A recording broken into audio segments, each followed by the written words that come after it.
The wind was biting that morning dry, restless, and full of sand. Miles of nothing stretched in every direction, rust-colored hills shimmering under a pale sun.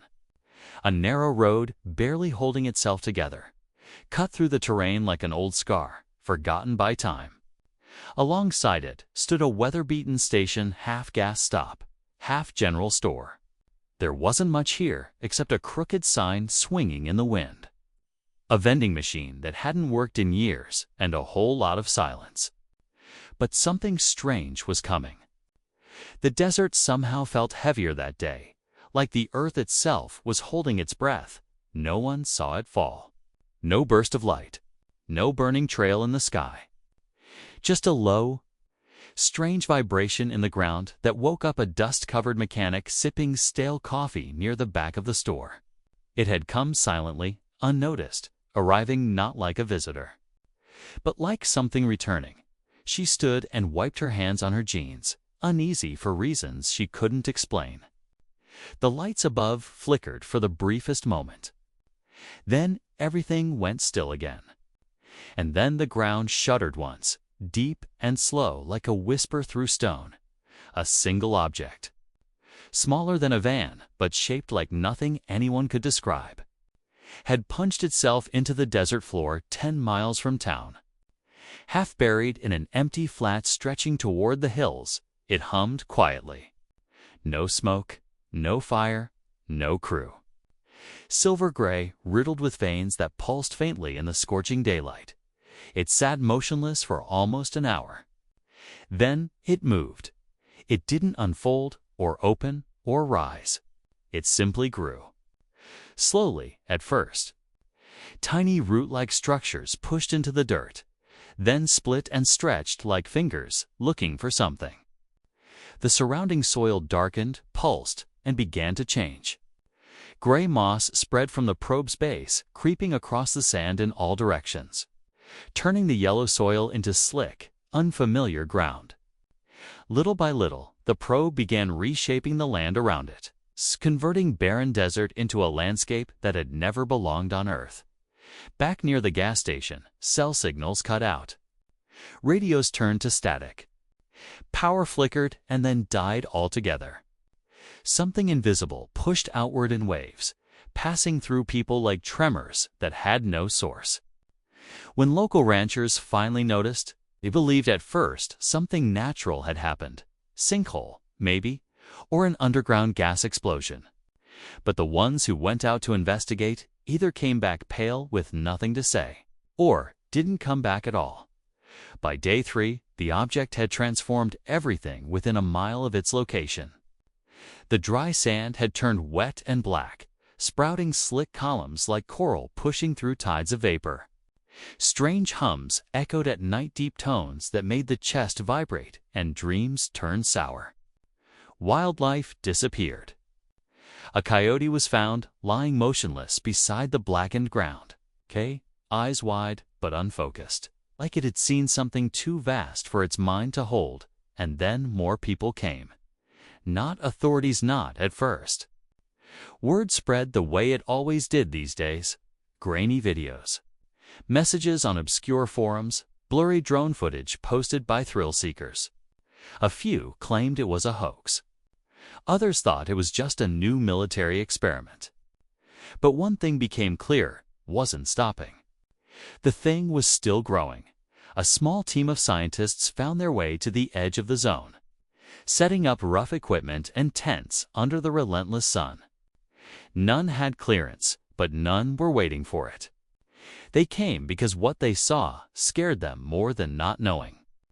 One among them, a geologist with half a lifetime of work behind him, stared for hours at the patterns forming on the ground lines that pulsed like veins, formations that hadn't existed the day before. "It's not just changing the land," he said quietly. "It's rewriting it." That was when the dreams started. First one person, then several dreams of tall figures walking through impossible landscapes, of skies lit with moons that flickered like suns. Everyone who slept too close to the probe began seeing the same figures, hearing the same low voices in their heads, whispering in languages they didn't speak but somehow understood. The dreams always ended the same way, with fire falling from the sky, and something vast waking up beneath the ground. Across the world, officials grew nervous. Satellites captured images, but couldn't identify the material forming at the probe's base. Every known method of interference failed: radio jamming, EMP blasts, even controlled drones sent in with cameras. The closer anything got, the more likely it was to vanish. Not explode, not crash, just disappear. As though the probe was folding space around itself, unwriting anything it didn't recognize. And for now, it didn't seem to recognize Earth. But the most disturbing thing wasn't what it was doing. It was the shape of the things it was building. None of the structures were random. They weren't plants or walls or machines in the usual sense. They were blueprints. Some seemed like parts of living systems, others like memory holders. One scientist compared them to neural networks made from stone and liquid metal. "This isn't just a probe," she whispered one night into her recorder. "This is a seed." Whatever had sent it wasn't simply observing. It had a purpose. And that purpose slowly began to reveal itself, not through messages or signals, but through the land itself. The world was being reconfigured, bit by bit. The question was, for what? The locals were restless. Town meetings turned into arguments. Arguments turned into threats. Some wanted to run, others wanted to fight. A few wanted to bow their heads and pray. No one could agree on what the thing was. Some called it alien. Some called it divine. A few whispered that it wasn't from out there at all, but from a place behind the stars, older than light, waiting for something to touch ground again. And still the probe grew. Indifferent to the panic, the wonder, the fear. 3 weeks after it landed, small structures began pulsing, upright jet-black monoliths that moved when no one was looking.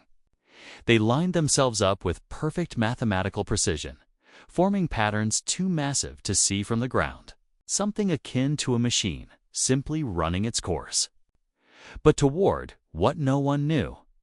Then, suddenly, one of the scientists vanished. Not wandered off. Not taken by wildlife. Gone. Her tent was intact, her equipment too. But her voice recorder, left running, had captured something.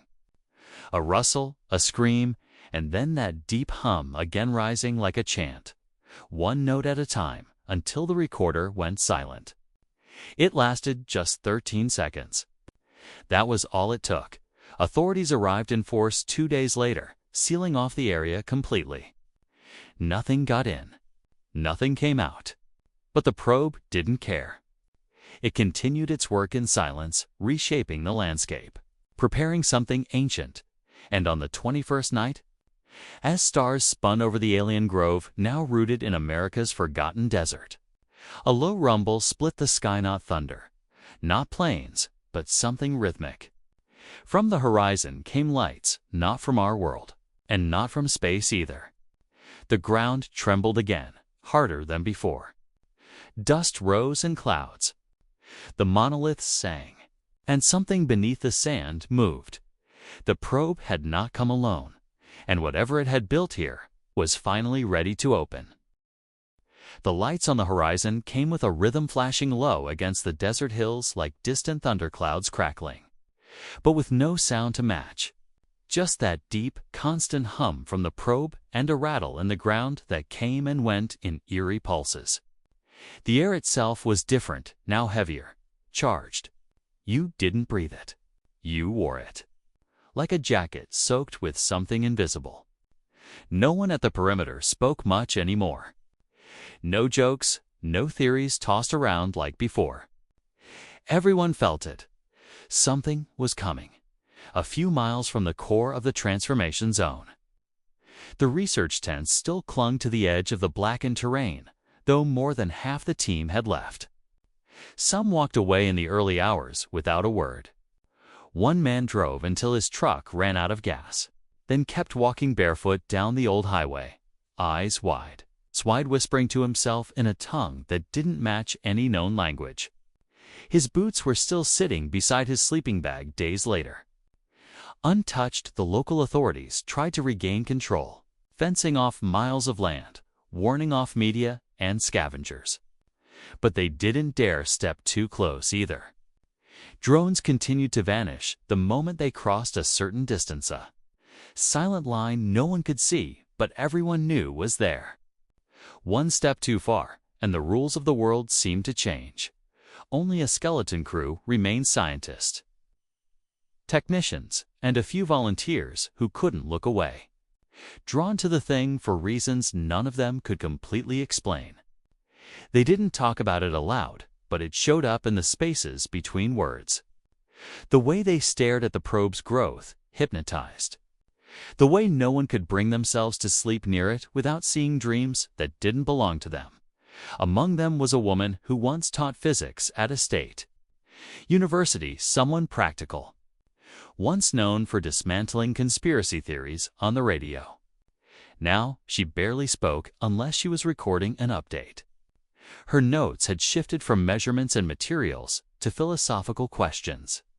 "It's not just here to destroy or observe," she said in a faint voice one night, talking into a flickering camera. "It's building something to meet a purpose that existed before we had language for things like this. It's not hostile. But it isn't safe either." Nothing about the object had suggested intelligence in the traditional sense. It didn't blink. It didn't scan. It didn't speak. But every shift in its shape, every structure it extruded from the ground, followed a pattern tighter and more precise than anything human-made. Stones stacked themselves molecularly perfect along new growths. Liquid metal flowed up strange vines that pulsed with translucent light, vanishing into tangled root systems. It was alive, but not like anything on this planet. Attempts to stop it were pointless. In one last effort, someone tried dropping fire-retardant chemicals by plane, hoping to coat the thing in sludge. But the liquid never hit its target. 40 feet from the surface, everything disintegrated into fine, glittering dust floating peacefully down, completely changed. The people watching didn't cheer or panic. They simply nodded, as if this only confirmed what they already knew. This thing could not be touched. By the time its influence reached 5 miles wide, they stopped trying. But the strangest part wasn't its expansion, it was how it was learning.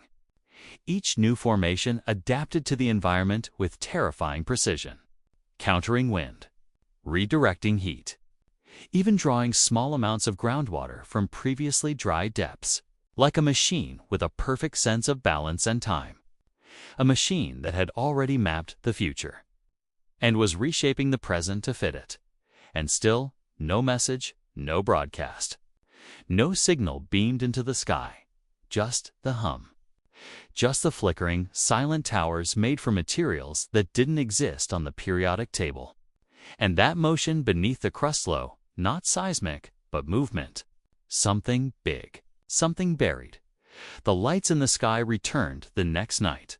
Not stars, not aircraft, too structured, too deliberate. 5 of them formed a wide circle far above, blinking in sequences that repeated every few minutes. No attempt to communicate, no deviation in pattern. They didn't move like objects piloted by anything living. More like markers, like orbiting satellites. Or sentinels.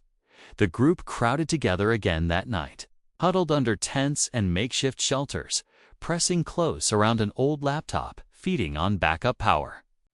One man rewound the footage over and over, those 5 lights frozen above them like eyes. "Could just be drones," someone muttered. "Could be ours," but they all knew better. Another day passed, then 2. The ground around the probe turned glassy in some places, perfectly smooth.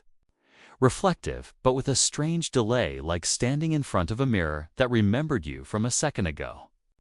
Reflections shifted when no one moved, faces turned slightly the wrong way. People stopped looking directly at the ground. It felt like opening a door into yourself that you didn't want to walk through. Then, ... The child appeared. The team didn't know where he came from.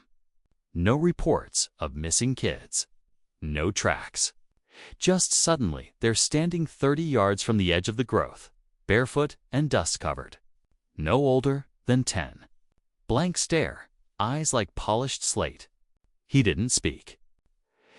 Didn't respond. Just stood there as if he'd been waiting. When someone finally approached, carefully, whispering soft words, he tilted his head and said a single sentence. "It made me so I could talk to you." His voice was wrong. Too steady. Like something learning how to be human, using a child's form because it was easier to digest. The team backed away slowly. Someone sent the footage to an encrypted network. Within hours, the government moved in again. He was gone before they arrived, vanished beyond the growth line, back into the zone. They never saw him again. But now there was no doubt. The probe had a purpose, and it was watching them back. The neural patterns in the recently formed structures began to shift once more. Symbols carved on their surfaces aligned into rows mathematical arrangements that, when translated, corresponded with star maps. But not from Earth, distant constellations. Points of origin. The kind of thing ancient navigators would leave behind in monuments. This was not a probe sent blindly into space. It was a seed from a civilization so old. Time had forgotten their name, and somewhere in its memory, somewhere deep in its expanding root of logic and growth, Earth had a place in its plan. That night, the ground opened, not everywhere, not fully. Just a short fault near the center of the zone, no louder than a crack of thunder, but deep and wider than any of them had seen. Steam poured from it, thick and olive-colored, rising in slow spirals. It stank of minerals and something that didn't belong here, something burnt, but very much alive. The geologist folded to his knees when he saw it. Clicking on his flashlight, he leaned just close enough to see inside and whispered, "There's something moving down there." Another volunteer dragged him away before he could step in. 2 hours later, one of the towers pulsed upward for extra feet. More lights flickered in the sky. One by one, the crew began leaving for good, and for the few that stayed.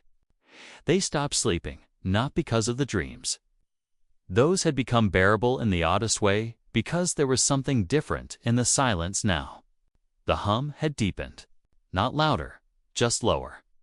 Like the world's tuning fork had shifted, and now every piece of reality rang differently. Food tasted strangely cold. Clocks didn't keep time right. Shadows bent the wrong way sometimes. The desert was unrecognizable by the end of that week.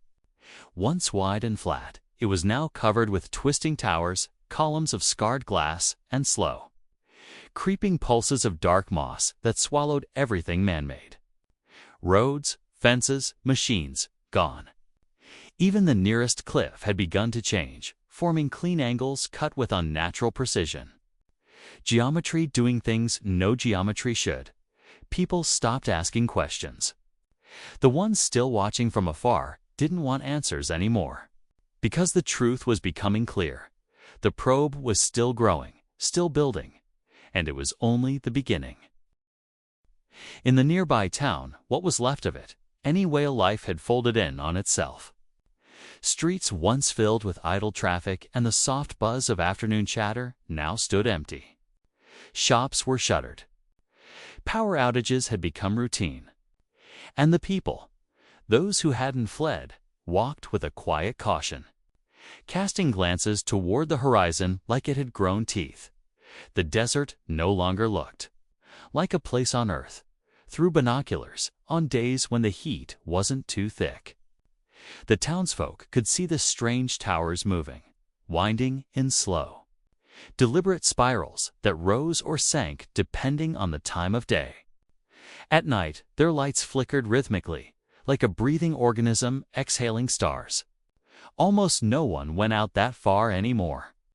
But a few still did some out of duty, some from fear, and others from something harder to name. Curiosity, maybe? Or obsession. Among them was an older man, once a military contractor familiar with drones and surveillance tech.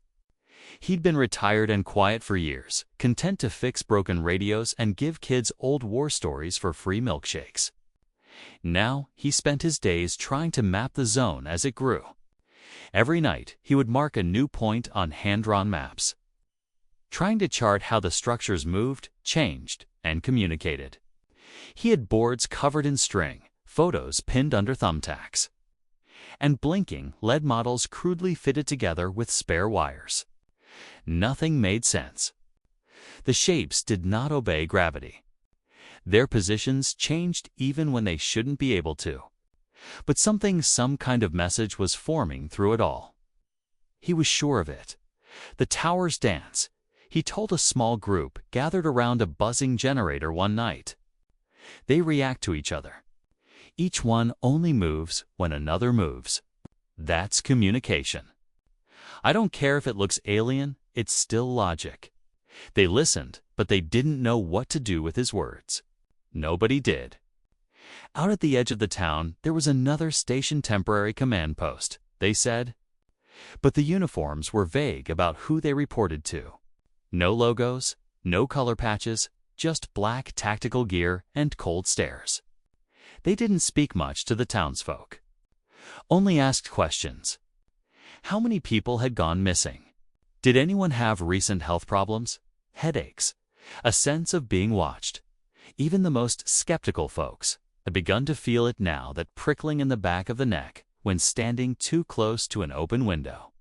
Like whatever was inside that zone wasn't content to stay put. It was looking outward now. Or inward. No one could tell. Meanwhile, back near the edge of the probe's influence, the research team, what was left of IT, fractured. Some wanted to document everything to the very end. Others insisted it was time to destroy it, regardless of consequences. A heated argument had broken out between two of them, voices rising over the hum until it seemed even the probe paused to listen. "You think this thing is just doing its job," one scientist had yelled. "You think it has a plan, and we're just noise to it. That's worse. That means it doesn't care if we survive. It's not malicious." Another argued, "It's indifferent. Maybe we're supposed to understand it. Maybe that's the test. Humanity doesn't always get second chances," someone whispered, barely above the wind. "What if it's not here to teach us anything? What if it's terraforming?" That word hung in the air like smoke. Terraforming. It wasn't the first time someone had said it. Days ago, one of the researchers had spoken the theory quietly while recording field notes, that what they were watching wasn't passive observation or even construction. It was planetary revision. The probe was redesigning the Earth itself to fit different needs, serve different life. And if that were true, then humans weren't part of the blueprint. But there were inconsistencies too. The structures never took over living towns. They stopped short, never entered high population zones. It wasn't expanding in a straight line, but in a pattern, following specific coordinates only it understood. It wasn't just reshaping, it was choosing where to reshape. At night, strange lights now appeared on rooftops, small flickers that sometimes hovered 10 feet above the ground, darting away when approached and vanishing without a sound. One teenager had filmed a clip on an old camcorder. In the background, his voice shook as he whispered, "They're scouting us." It went viral in less than an hour before being flagged and removed. No one said why. Those who had dreamt the dreams, the ones of the moons flickering, and the fire from the sky, still claimed they could feel something beneath their skin. Not pain, not sickness, just awareness. A connection to something buried deep, like a memory they'd never made. Some began sketching symbols in notebooks they couldn't explain. Mathematical spirals. Star charts, they swore, matched nothing in the night sky. One woman sobbed as she drew, unable to stop her hand, whispering they're not coming. They're already here. Tensions rose. The town divided. Some demanded evacuation, others called them cowards. If they send troops, they'll just make it worse. Someone spat at a town meeting. You think bullets fix whatever's out there? Then what do we do? Another screamed, wait until it decides we're furniture. Silence fell again. That was always the end of every argument. There was no plan, no solution. Back inside the probe zone, though, something new had emerged. A structure at the epicenter had grown different from the rest. Taller, covered in plated, metallic skin that shone like molten stone. No visible seams. It stood perfectly still, night and day, untouched by wind or temperature. Every scan failed to get inside it. Sound waves bounced off, drones lost signal. But late one night, it happened. Someone saw movement. It was brief, seen only in the corner of a weathered camera lens. A thin line down the tower's middle glowed faintly blue, then opened like a slit. Just a breath of motion, and then it shut again. When the footage played back, people leaned close, barely breathing. Inside that brief moment, just a quarter of a second, there was something behind the slit. Not light, not machinery, but shifting movement, like a curtain of shapes half-formed in some kind of liquid interface. A terrible, delicate curve like a limb, moving with intention, or a face, but not a human one. One scientist sat back slowly and erased his hard drive. We were never meant to see that, he said. It's not just technology. It's alive. It's watching us watch it. And behind all the speculation and fear, a quiet question crept through the air like a ghost. What happens when it decides we've seen enough? Back in the town, the skies continued to pulse with those 5 lights. Always the same formation, always blinking in that same alien rhythm. Officials stopped giving updates. Journalists stopped coming or weren't allowed through. The desert swallowed up the road. The black moss grew closer each day, and still, the probe did not speak. It didn't attack. It didn't ask for surrender. And yet it changed the world with every breath it took. Behind it, above it, below it, something unfathomable churned. A pattern slowly unfolding, page by invisible page. And somewhere deep beneath the ground, the rumbling became more than vibration. It became movement, not tectonic, not mechanical, biological. By the 4th week after the probe's arrival, the air around the transformation zone had started to vibrate constantly, not enough to shake objects, but enough that every breath hummed deep inside the chest. People described it like standing next to a massive engine that had no off switch. It wasn't just sound anymore. It was pressure. A slow build toward something like a gathering storm just behind the clouds that wouldn't break.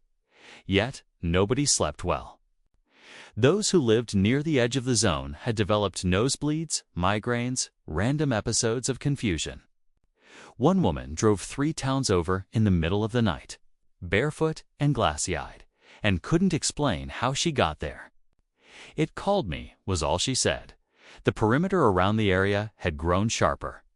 Where before only scientists and private researchers had poked into the zone, now government forces or something like them had arrived with far more serious equipment. Military trucks rolled through town in convoys, and teams dressed in gray Enviro suits walked in and out of sealed tents. No one carried ID. No one answered questions. The town mayor was politely shoved out of his own emergency meeting. National news stopped covering the story altogether. People noticed, but no one said a word. Something in the zone had changed again. The central spire, taller now, glowing faintly at night, had opened in its upper third, revealing a soft inner light that pulsed steadily. Every time it flared, the temperature across the entire zone jumped by several degrees. Electronic devices within 5 miles began to glitch randomly. Cameras stopped focusing. GPS maps turned blank. And now, at night, other shapes moved in the fog that rolled in across the terrainal shadows without footsteps. Drifting between the alien columns like patrolling sentries. The old contractor, the one who had tried so hard to map the probe's geometry, had locked himself in his garage for days. His neighbors heard the sound of drills, welding gear, and low muttering through the nights. When he finally emerged, he had something rough-looking strapped to the roof of his pickup, a sensor rig of wires, rotors, and a dish built from scrap satellite parts. No one could get close to him. He was shaking too much. Eyes red, skin blotchy. "It's not just building," he told one of the deputies. "It's aligning. With something up there and whatever's underneath. It's responding." The ground had been pulsing now. Not in waves anymore, but in a steady heartbeat. A rhythmic thump came up through shoes, through tires, through floorboards. Anyone close enough to feel it would fall silent when it hit. Like their bodies recognized it, even if their minds didn't. Whispers started spreading in town low. Paranoid ones? Some believed people were being taken. None of these disappearances had clear witness accounts. Just a series of odd vanishes. A supply runner from the tents who didn't radio back. A teenager filming drone footage who simply never came home. A temp nurse who dreamt she was underwater, then never showed up for another shift. Their things were found, but never their bodies. The terrain closest to the epicenter had taken on curves that didn't follow Earth's geology. Towers folded like petals and unfurled at sunrise, humming in strange tones, echoing louder in the canyons. Pools of reflective liquid had gathered in pits, but nothing reflected off their surfaces correctly. A person peering over the edge wouldn't see themselves. They'd see someone else, vaguely similar, blinking back with a different expression. Back at what now was more of a controlled outpost than a research station. A recent arrival with military background revealed what little he knew after being pressed hard by one of the scientists.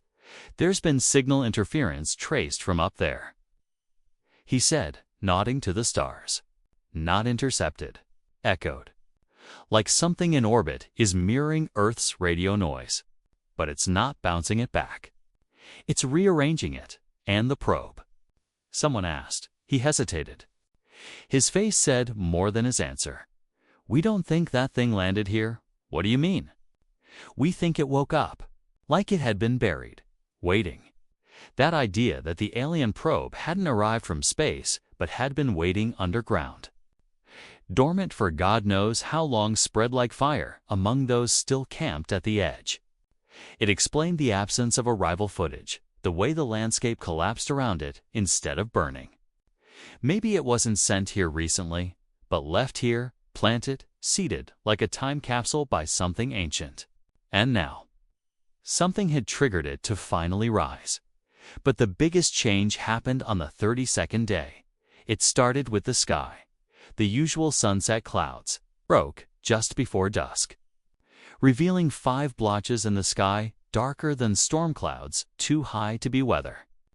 At first, it looked like shadows. But as they shifted, rotating slowly, people realized they weren't shadows at all.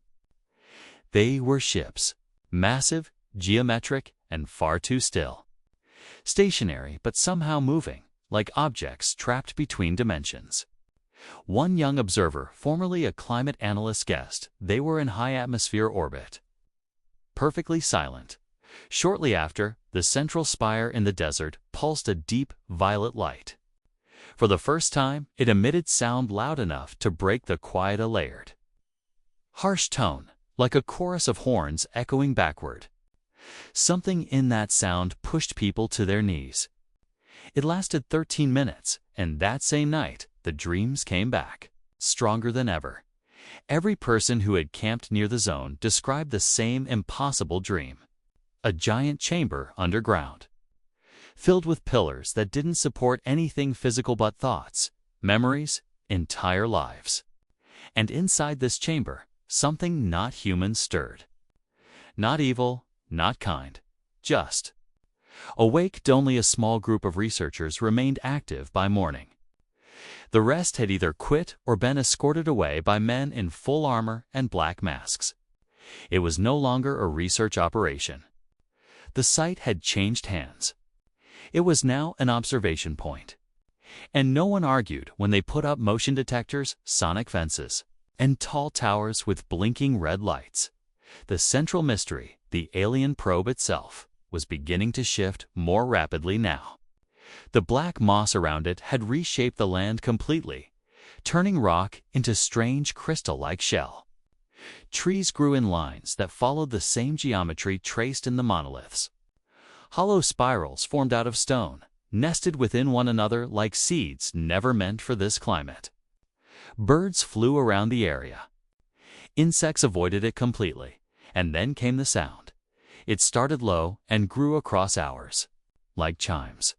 Whispering, metal rubbing against itself, stone humming, air pressure collapsing, and woven into all of it, a steady beat like a countdown. Even those who didn't believe before now stood still on porches, necks craned, mouths open. Something was inside the spire. It wasn't just a machine. It was some kind of interface, a hatch. A cocoon, one of the remaining scientist's eyes bloodshot, jaw tight from days of sleepless observations, stared at the spire through thermal binoculars. His hands shook as he scrolled through layers of data on his cracked tablet. He didn't say anything, just whispered, "It's not one thing. It's many pieces, personalities, intelligence split across layers like software, but alive, conscious." From beneath the zone, seismic readings began to spike. Not in the usual waveforms. These were pulses, timed with the audio frequency now coming from the spire. A signal. Not sent outward, but downward. Something was responding from inside the Earth, in a final attempt to gather intel. A team strapped a weather balloon with multiple sensory pods and floated it just above the zone's edge. Live footage streamed back for 39 minutes.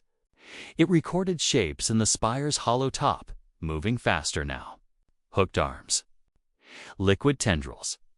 No one could quite tell. But they were organizing, and then every screen went dark. Computers froze. Signal lost, and just before total shutdown. The last video feed caught a glimpse of the spire flaring like a pulse of raw white light bursting from every surface. It wasn't an attack, it was a signal, an answer. The probe wasn't just changing Earth to prepare it for something else. It had sent a message, and something had just replied.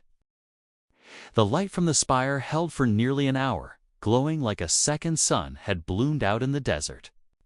But there was no heat in it. No burn. Just a still, pure brightness that rolled through the hills, washed over trees and buildings, turned glass and metal into dazzling reflections. Then, just as suddenly as it began, it dimmed and vanished. The desert went back to silence. The hum was gone. For the first time in over a month, the ground didn't shake. The air didn't T-pulse. It was just quiet. Over the next several days, the zone stopped spreading. The black moss that had been choking the land stopped growing. The towers stood still, their soft lights pulsing in longer, slower rhythms. The central spire closed. No more sounds came from within. Surveillance drones, which for weeks had failed to cross the barrier without disappearing, started returning with footage intact. Some hovered right above the spire, dipping low, close enough to see its surface, now smoother, full of etched lines forming intricate patterns. Something had changed. Not a climax, not destruction, a decision. The entire world had been watching from behind closed doors, even if no one admitted it. Whatever was hidden deep underground. Whatever answered that signal. It had made a choice. But a choice about what, and for whom, still hung heavy in the minds of those who had come closest, at the edge of the now dormant alien zone. Only a handful of the original team remained. The geologist who had first said the probe was rewriting the land sat beside a rusted fence, staring out across the transformed terrain. The moss didn't look threatening anymore. It looked ... finished, like work that had finally been completed. Plants were even growing near it again, pushing up around the edges in cautious clusters. He tapped his recorder a final time. It's not transforming anymore. It's stabilizing, settling. As if whatever process it started is done. The shutdown after the light pulse wasn't just physical lit, was a tension break. People in town slept better. The headaches disappeared. The wildlife returned in quiet, cautious steps. Dead radios crackled back to life across different frequencies. It was like the desert had exhaled, and then came the message, buried in a hazy drone recording a few days after the pulse. A clear frequency spike was detected. A tone, long and sharp, followed by 4 simple sequences made of pulses. Not quite Morse code, not quite binary. Mathematicians and linguists argued for weeks, but in the end, it was one of the volunteers, an amateur cryptographer with a background in music, who figured it out. It wasn't a warning or a command, but a single phrase whose simplicity chilled them more than anything they'd expected. "You may stay." Those were the only words that came, and nothing else followed. The meaning hit slowly. Everyone had assumed the probe was preparing for displacement, or destruction, terraforming, rewriting Earth for a species unlike us. But that wasn't the outcome. The transformation stopped. No more growth. No more expansion. And humanity hadn't been erased or removed or reprogrammed. Maybe we had passed a test. Or maybe we were deemed too small to be a threat. Either way, Earth got to keep itself. But the cost was clear. A total of 11 people were never found. They had crossed into the zone at various times, too close to newly formed structures, and simply vanished. No bodies, no remains. Only one clue remained behind, a voice recording from the missing volunteer who had spoken the strange phrase weeks before. "It made me so I could talk to you." He hadn't been lying. Whatever intelligence, the probe carried software. Fragments of alien thought, or something beyond both, had studied us. Walked among us. Listened, watched, calculated. It didn't choose to invade. It chose to understand. Or perhaps it had already understood. Long ago, from that point on, nothing inside the zone changed. The land became quiet again. Scientists pleaded to study the site unrestricted, but international forces sealed the outer perimeter. That seemed to be the final agreement. Earth could remain untouched, but the probe would remain undisturbed. The man who once said the towers were dancing continued to map them for weeks after. But eventually, he understood that the movements, the alignments, they had all been leading to that one moment. That signal. That answer. There was no more dancing now. They had said what they came to say. The skies returned to normal. The 5 shifting shapes in the atmosphere faded from view days after the light. Were they ships? Satellites? Remnants of something beyond technology? It didn't matter. They came closer for a moment, ... listened, ... and moved on. Not long after, most of the remaining scientists packed up and left. The stories made their way into private forums, underground media, whispered podcasts. But no one with reach or power ever confirmed what happened in the desert. The world moved on. And the desert, in time, faded again into quietness. But the people who had been there, the ones who heard the hum, saw the transformation with their own eyes, felt the pulse beneath their ribs, they hadn't moved on so easily. The geologist kept working for a while, then took a long walk into the hills and disappeared from public life. The music cryptographer who decoded the message stopped writing. Some said they joined a private community building long-range transmission equipment, listening for the next pulse. Others claimed they never spoke again. The old contractor turned his truck's rig toward the stars. He lived quietly, but kept his homemade array aimed at the upper atmosphere, recording faint echoes that he insisted matched the probe signal in tiny fragments every few weeks. He didn't call them threats. Not anymore. Instead, he said, they're still watching. They're just not interfering. As for the town, it changed too. Tourism trickled in for a while. Paranormal seekers, journalists, a few thrill chasers hoping to walk the edge of the alien zone. But nothing happened anymore. The structures just stood there, monolithic against the wind, untouchable. Most visitors left underwhelmed. Maybe they were looking for explosions, alien forms, miracles. But what had happened wasn't a spectacle. It was a decision, and it had already been made. One final figure, former researcher now turned schoolteacher, offered. The only explanation that seemed to ring true for those who had lived through it. They weren't trying to destroy us, she said quietly during a local interview. They were trying to see if we would destroy ourselves first. And I think, for once, we didn't. The desert scars remain. The towers still glow faintly at night, responding to unknown cycles. Inside the spire, most believe something still rests. Dormant, watching. Maybe waiting again. But the tension is gone. The land feels still. The process, whatever it was, is complete now. In time, there will be other stories. Other strange events across the world. Other probes. Maybe. But people will always remember that one in the desert, the single alien probe that landed without warning. Reshaped the land patiently, silently, like an artist carefully restoring an ancient canvas. And when it was done, it didn't conquer or demand. It simply responded, "You may stay." The words still echo in the minds of those who were there. Not a warning. Not a welcome. Just a choice. This time, we got to keep our place on the map, and somewhere, far beyond our skies, something now knows who we are in that. For all our chaos and noise and flaws, when we stood at the edge of the unknown, we listened.